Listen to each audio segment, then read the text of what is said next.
That was President Joe Biden on 60 Minutes last night on a possible endgame in the region and about the possibility of Israel occupying Gaza. Joining us now, BBC News special U.S. correspondent and MSNBC contributor Katie Kay is with us. Also joining us, former Israeli ambassador to the United States and member of the Knesset, Michael Oren, is back. Mr. Ambassador, I start with you. You wrote this over the weekend. The task of annihilating Hamas can wait for a later stage. In contrast to Hamas, Hezbollah enjoys almost unlimited maneuverability and supply lines. As long as Hezbollah remains intact, it constitutes an intolerable strategic threat to the state of Israel. So if they're intolerable, does that suggest that we're maybe waiting and watching the wrong thing? You know, I wrote that article to ruffle a few feathers, and apparently I have, to shake up our conventional thinking. The conventional thinking is, okay, Hamas has committed this atrocious, unspeakable attack against our people, and we have to uproot Hamas, decimate Hamas, whatever adjective you want or verb you want. We're going to have to do this, and at tremendous cost to our troops, tremendous impact to Israel's standing in the international community, because those pictures of the Palestinian civilians and refugees standing out in the night without shelter and without essential foodstuffs and perhaps water is going to have a great cost for us. And I asked myself the following question.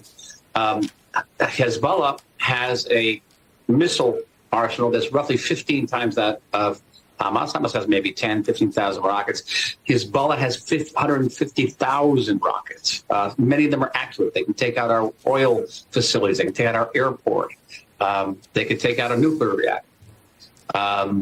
Hezbollah has an army that has been experienced in killing Syrians now for 10 years after the Syrian civil war. They fought on the side of Bashar al-Assad, close to the murder of 500,000 Syrians there. What they did to the Syrians, they'll certainly do to our people if they get the chance.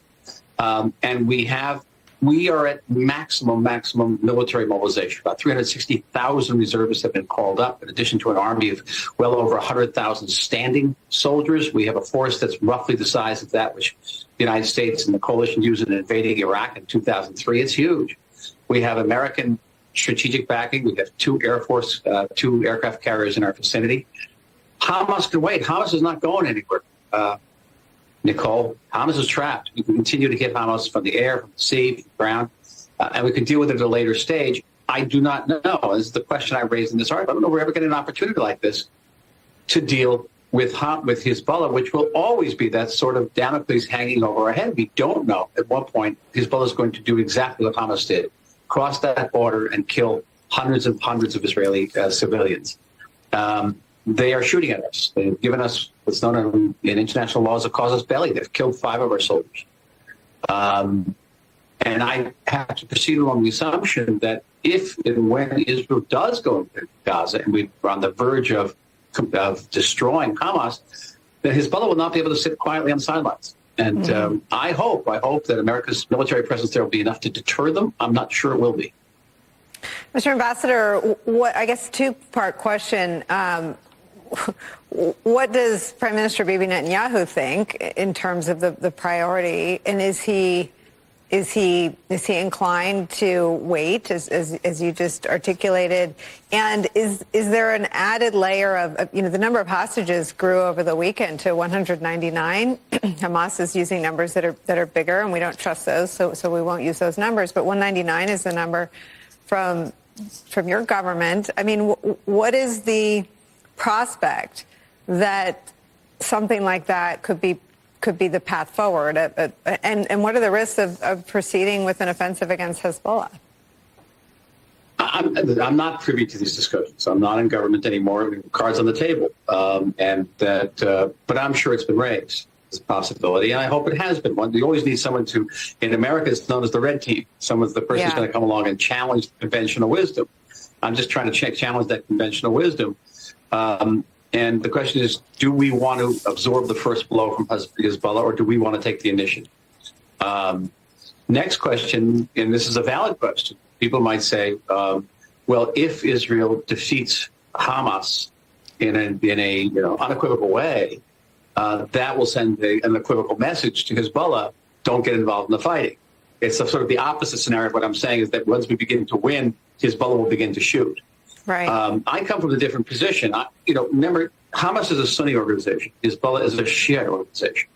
There's a competition there for the soul of the Muslim world. It's been going on for 1,700 years, and it's hard for me to imagine that this force, the Shiite force sitting in Lebanon, will sit by quietly, passively, while Hamas is shown to the world to their world as the force that stands up to Israel and is taking the brunt of that, and that their Shiite brothers aren't coming to their aid. I have to proceed on to the assumption of a worst case scenario, and that is definitely worst case. I guess Ketty K in our country, Tom Friedman has some of this role, right, in making policymakers and leaders stop and think. I want to add one more thing. In 1962, I think I'm older than, and maybe older than both of you together. So, and it's this, that in 1962, I remember this very well, John Kennedy was willing to go to nuclear war to prevent Russia from putting missiles on the shores of Cuba. I don't know how many missiles the Russians actually had there, but my guess is there weren't 150,000 of them. And the United States is somewhat bigger than the state of Israel. It's the state of New Jersey. So, what was intolerable for Kennedy in 1962 is certainly unbearable for the state of Israel. Katty, I think that lacking the sort of intimate historical background and knowledge, I think all Americans are highly attuned to two things: the atrocities that unfolded last Saturday in Israel, and that the details get more harrowing and more tragic. The picture of innocence and children and grandmas is impossible to process. And the incredibly fraught moment the whole world finds itself in, with all of these actors sort of on high alert. Where do you sort of assess the administration's posture on all of this, Katty? I think you're right that it's really fraught. I mean, can't remember a conflict spilling over into American institutions and corporations and universities in the way that this one is so quickly in the past. And it really has put everybody's feelings seem to be so tense. I mean, the administration's role, just watch Tony Blinken, right? I mean, watch his travels over the course of the last few days. And now he's changed his plans to go back to Jordan again.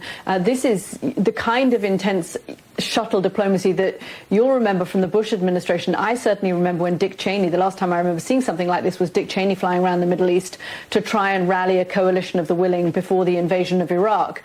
This is Tony Blinken on a similar type of schedule, desperate to try and do a couple of things, to try and make sure that first and foremost, that hostages are allowed out, that there is some kind of restraint, I think, in the Israeli response when it comes to civilians in particular, and try and get some kind of relief to those civilians who are in Gaza. I mean, the problem, I guess, from what the ambassador is saying with going after Hezbollah and putting Hamas on hold, is that you already have a situation in Gaza that is increasingly untenable, or will become increasingly untenable from an international perspective, to have so many people in the country displaced. I mean, you've got, dozens of families living in one tiny apartment in the south of Gaza with very little access to food, electricity, water. You've got hospitals that are crippled at the moment, and those stories are getting out. They're the stories, certainly, that the Middle East is hearing far more than the stories of the Israelis who were attacked last weekend. And that just adds to the volatility. And I think it's why you see Tony Blinken kind of going around all of these countries, trying to do a number of things, but also trying to make sure that whatever comes out of this leads to a Middle East that is more stable, not less stable. Mr. Ambassador, you want to respond to that? I agree. I agree with everything you said. And it's true. We're up against a number of clocks. There's the clock of the degree to which Israel can remain at this level of mobilization. All right, we're talking about, remember, the 360,000 soldiers that have been called up are the most productive sector of our society. These are young women and men in their 20s and mostly early 30s. They are the high-tech sector. Those are the combat soldiers. The costs are every day become increasingly prohibitive. There is the international attitude and media cycle of those pictures that are going to be coming out of Gaza more frequently of civilians and massive civilian suffering. And I have to say, I'm always I'm rather contrarian. I wasn't born this way, but I've become this way maybe at my age. But there's really public opinion is not in the mood to be very empathetic to the Palestinians in Gaza. And during the day, I'm on Israeli news, and I'm hearing this quite often, is that the Palestinians in Gaza voted for Hamas. They celebrated Hamas.